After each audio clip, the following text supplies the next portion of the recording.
Mongol dynasty eventually begins to crumble for the same reasons that every other really giant empire begins to crumble. The Mongols had based all their growth on expansion. They hadn't really done a super good job of um, making that bureaucracy work.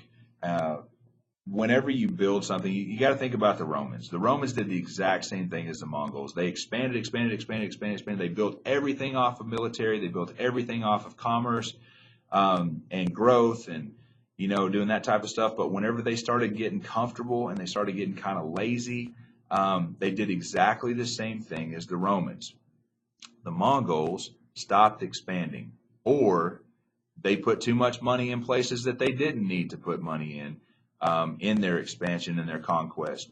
Um, the Mongol dynasty finally fell apart due to problems that affected the other dynasties. Too much spending on foreign conquest, corruption in the court. So you got to kind of think about on that corruption in the court. You got to kind of think about it like this. Um, Kublai Khan, one guy particularly, there was a lot more Khans than just him, but Kublai Khan, he is the head of the government, and then he has a Chinese bureaucracy that is not just Chinese. They have people that are Muslims there. They have people that are Hindus there. They have Christians there. It's kind of believed that Marco Polo might have actually been on Kublai Khan's court for a while. So there are Christians there. There are Muslims there. There are Hindus there. There are Buddhists there. There are all these different types of people. And whether religion's an issue or not, these people are all jockeying for position as to who's going to get the most breadcrumbs from the table. And eventually, who's going to take over as Khan. Because if Kublai Khan was to suddenly die from something, particularly maybe poison or something like that, he would somebody would have to take his spot. And so who would it be left to? Well, the Mongols said it would be a Mongol, but it may not be a Mongol. Maybe somebody else that's in his court. So they're always jockeying for more power, more power, more power. That corruption in the court, they're skimming stuff off the top. They're skimming money off the top. They're doing all kinds of stuff like that. And then there's a lot of internal instability. So by 1368, the Yin Dynasty or Yuan Dynasty, they got pushed out of what was Song China before there was the Yin Dynasty. It got pushed back almost pretty much just back to Mongolia. So in 1368, the son of a peasant gets together and has a peasant uprising, and this peasant uprising ends very poorly for the Mongols, who had become very lazy by this point. And so, basically 170 years from whenever they started, the Mongol dynasty is like crumbling back to Mongolia. So they weren't able to actually sustain this empire for any serious, real long length of time. The Golden Horde is pretty much the people who left. They're over by Russia. That's the people who kind of kept their stuff together for a while. But the Yin Dynasty, they shrunk back down, and this peasant farmer establishes the Ming Dynasty, and that Ming Dynasty, there's going to be a lot of really cool stuff that comes out of the Ming Dynasty.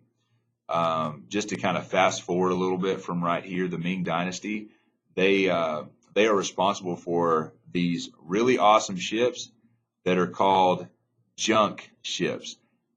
Doesn't make any sense to me either, except for it's a language difference. But a junk ship is literally spelled Junk, ship, like a junky, trashy ship.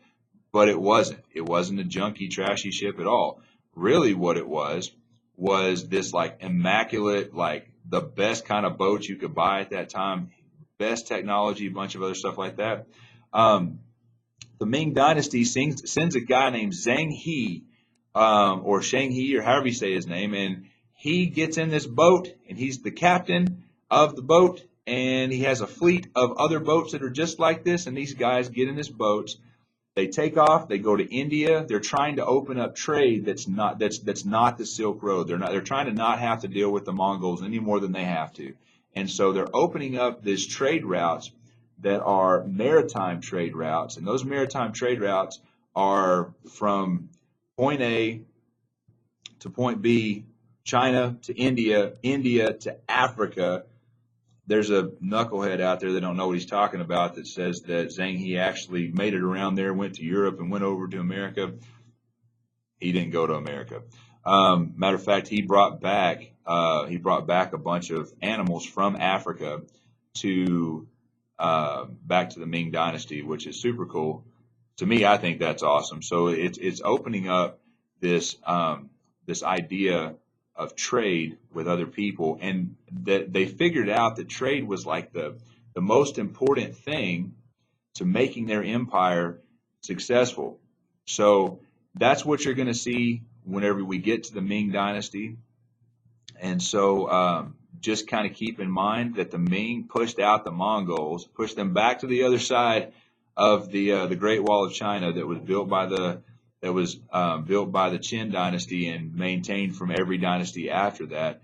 Matter of fact, I'm pretty sure that like every Chinese dynasty added to the Great Wall. It's just like it was like something that everybody did. And so the Ming dynasty ends up being pretty cool, very grandiose. They're very these peasants that took over, they weren't peasants long after they took over.